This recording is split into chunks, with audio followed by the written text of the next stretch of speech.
Je vais revenir sur cette déclaration de Kylian Mbappé concernant ce match face au Sénégal lors de la Coupe du Monde 2026. On sait d'entrée de jeu, l'équipe de France affrontera le Sénégal, champion d'Afrique, lors de ce premier match de cette Coupe du Monde 2026. Et les gars, Kylian Mbappé, il a très bien réagi les gars. Il a fait une très bonne déclaration. Regardez ce qu'il est venu dire les gars. Kylian Mbappé, dès le premier match contre le Sénégal, si on arrive en pensant qu'on va gagner la Coupe du Monde, les Sénégalais vont nous rentrer dedans et on va revenir sur terre très rapidement. Et ouais les gars, il sait de quoi il parle. Kylian Mbappé, la Coupe du Monde, c'est sa compétition. Il a l'habitude les gars. Donc quand il dit ça, il dit pas ça pour rien. Que pour remporter cette prestigieuse Coupe du Monde, c'est pas en claquant des doigts les gars. Il faudra tout donner. Surtout quand tu commences la Coupe du Monde face à une équipe comme le Sénégal. Une équipe du Sénégal qui est très forte les gars. Qui est fort sur tous les aspects du jeu, en attaque, au milieu de terrain et en défense. Donc forcément, commencer cette compétition à une aussi grande équipe que le Sénégal, c'est très positif les gars. Dès ce qui est venu ajouter, ce n'est pas du tout la mentalité de l'équipe. On est insouciant parce que c'est un groupe jeune, mais on est conscient qu'il y a tellement à faire pour toucher le Graal. Kylian Mbappé, il a entièrement raison. Là les gars, je peux vous le dire, supporters de l'équipe de France et supporters du Sénégal, on est impatient de voir ce match se jouer. Ça va être un match exceptionnel avec une intensité de jeu incroyable. Ouais les gars, rendez-vous le 16 juin pour ce match choc entre la France et le Sénégal. Dès le premier match contre le Sénégal, si on arrive en pensant qu'on va gagner la Coupe du Monde, les Sénégalais vont nous rentrer dedans et on va revenir sur terre très rapidement. Et oui, Mbappé ne sous-estime pas l'équipe du Sénégal. Cette équipe-là, les gars, je peux vous dire que pendant cette Coupe du Monde, elle va faire beaucoup de mal. Après, peut-être je m'avance trop vite, hein. Mais avec le niveau qu'on a, les gars, ça peut être effrayant. Milieu de terrain, on a de la qualité. Offensivement, on a de la qualité. Défensivement aussi, on a de la qualité. Ça veut dire que c'est pas un match random que l'équipe de France va mener contre voilà une équipe africaine comme ça. Parce que là, en fait, ils vont affronter les champions d'Afrique. Ils vont affronter une équipe qui, depuis 2018, performe à toutes les compétitions internationales, que ce soit la CAN ou la Coupe du Monde. Donc là, ça sera pas si simple que ça pour l'équipe de France. Et si vous voulez gêner les Sénégalais, va falloir y aller très fort, puisque nous, on va pas se louper. Ah oui. S'il te plaît, Kylian, le jour où tu vas affronter l'équipe du Sénégal au mondial, mets-leur 3-0, s'il te plaît. 3-0. Parce qu'ils sont capables de sortir et quitter le terrain. Ils sont capables de quitter le terrain, ces Galsen. Alerte info, Kylian Mbappé réagit au match face au Sénégal à la Coupe du Monde. Les Sénégalais vont nous rentrer dedans et on va revenir sur terre très rapidement. Ce n'est pas du tout la mentalité de l'équipe. On est insouciant parce que c'est un groupe jeune, mais on est conscient qu'il y a tellement à faire pour toucher les... J'ai confiance en toi, Kylian. J'ai confiance en toi, Kiki. Tu vas mettre 3-0 aux Sénégalais. Ils vont rien comprendre.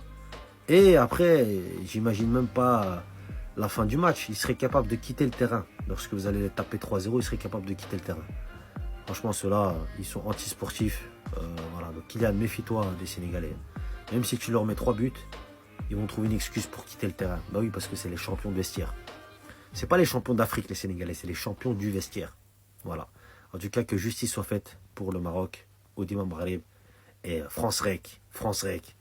Capitaine des Bleus, Kylian Mbappé parle du Sénégal, prochain adversaire de la France ci Coupe du Monde 2026. Entre respect ak admiration mën nañu wax ni moom Kylian Mbappé yëkkati na ay kàddu di avertir ses coéquipiers mais tamit di leen prévenir sama gars yi. Kylian Mbappé ci conférence de presse bi nga xam ne doon na ko def ñëwaat na ci l'équipe du Sénégal Coupe du Monde 2026. ñun ñëpp xam nañ ni le Sénégal va jouer contre la France. Actuellement mën naa wax ni le Sénégal est dans toutes les lèvres. Précédemment Iniesta, Ronaldinho, maintenant c'est Kylian Mbappé. Kylian Mbappé nag mu ngi prévenir ses coéquipiers et mu ngi xamal ni Sénégal équipe la boo xam ne c'est très redoutable. mu ngi xamal ni waa France sama gars yi Kylian Mbappé nee na bu ñëwee Coupe du Monde jàpp ni dañ koy remporter Sénégal daf leen di gagner sama gars yi lii la Mbappé wax. nee na si on vient à la Coupe du Monde 2026 en pensant qu'on va remporter cette Coupe du Monde, les Sénégalais vont nous rentrer dedans sama gars yi kàddu yooyu Kylian Mbappé moo ko wax di prévenir ses coéquipiers di leen xamal ni une Coupe du Monde n'est jamais gagnée à l'avance. Et équipe bu Sénégal équipe la boo xam ne c'est une équipe redoutable. Kylian Mbappé nag moom nag moo ngi xamal ni le Sénégal équipe la boo xam ne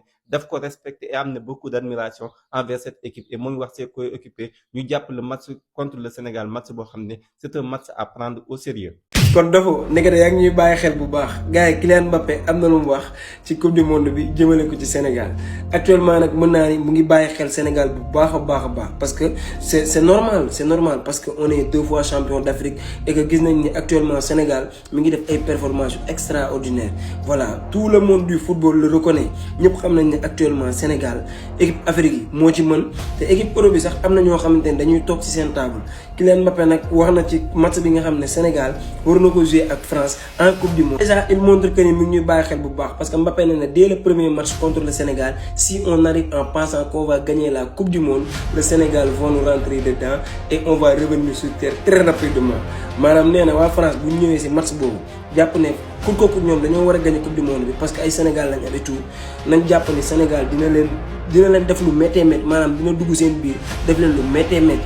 Après, dinañ revenir sur terre. Ce n'est pas du tout la mentalité de l'équipe. On est insouciant parce que c'est un groupe jeune. Mais on est conscient qu'il y a tellement à faire pour toucher le Graal. nee na li muy wax que ni loolu nga xam ne waa France jàpp nañ ni war nañ ko mën a def Sénégal nekkul mentalité équipe maanaam ñëw rek jàpp ne dañuy dal ci kaw Sénégal jaar jàll en fait jàppee ñu benn équipe boo xam ne sax yaa ko mën sax waroo demee ak moom noonu.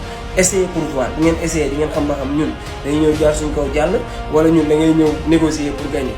En tout cas ñun on est prêt Mbappé nag nee na bu fekkee ne waa France actuellement bëgg nañ dara am nañ lu bari lu ñu war a def mooy poser calme pour mën a sori ci coupe du monde en tout cas ñun on vous attend on est prêt te match bi ñun suñu match la ñoo ko jël teg ko suñu loxo. Les gars est-ce que xam ngeen ne Mbappé bant bu gudd lay laale équipe nationale bu Sénégal français yi actuellement nii bant bu gudd la ñuy laale équipe nationale bu Sénégal gars yi teewlu leen bu baax a baax moo wax leen benn par benn li Kylian Mbappé wax ci équipe nationale bu Sénégal. Mbappé lii la xamle di fàttali équipe de France ne seen coupe du monde bi narul nekk coupe du monde bu yomb muy xamal waa France ak supporteru français yi ne leen bu leen jàpp que ne dès le premier match contre le Sénégal rek ngeen def seen bopp def seen xel ne da ngeen a war a gagner li nga xamante ne mooy coupe du monde bi.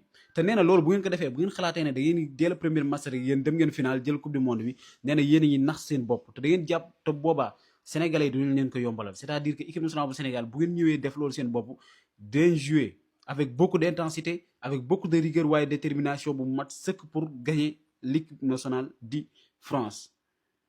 beneen bi ci des mu ne Sénégal du équipe bu yomb c'est-à-dire que li mu bëgg a wax maam loolaa leen di tegal nee na du équipe bu yomb a jouer c'est une équipe boo xamante ne am nañ potentiel bi am nañ qualité joueurs yoo xamante ne mën nañoo faire du mal l'équipe les bleus les bleus. beneen bi des mu ne muy xamle que ne il faut nag bu ñu bëggee gagner coupe du monde bi waa France ñu def ak humilité. bu ñu bëggee gagner Sénégal ñu wàcc ci suus pour gagner leen waaye beneen bi ci des tamit li mu xam ne mooy que Sénégal du équipe boo xamante ne bu neex a jouer la kon il va falloir que nee na ñoom ñu wàccee seen bopp ñoom français yi surtout supporters yi loolu la fàttali li nga xamante ne mooy supporters français yi waaye daal équipe nationale bu Sénégal daal ñu ngi fi ñun mais li ma bëgg a xamal suñu joueurs yi mooy que bu ñu basé wu ci wax yi waaye nañ am li nga xamante ne mooy gëm-gëm nañ bañ wax yu mel ni di leen nelawal waaye ñu gëm ne dañoo war a gagner waa France waaye loolu dañ ko war a xam ne match par match lañ war a jouer dañoo war a gagner France gagner ñi nga xamante ne ñooy Norvège gagner beneen équipe bi daal di jàll li nga xamante ne mooy 16e de finale après daal di gagner coupe du monde match par match parce que gëm naa ne coupe du monde mën nañ fa am dara yéen nag fekkee gëm ngeen ko maa ngi leen xaar ci commentaire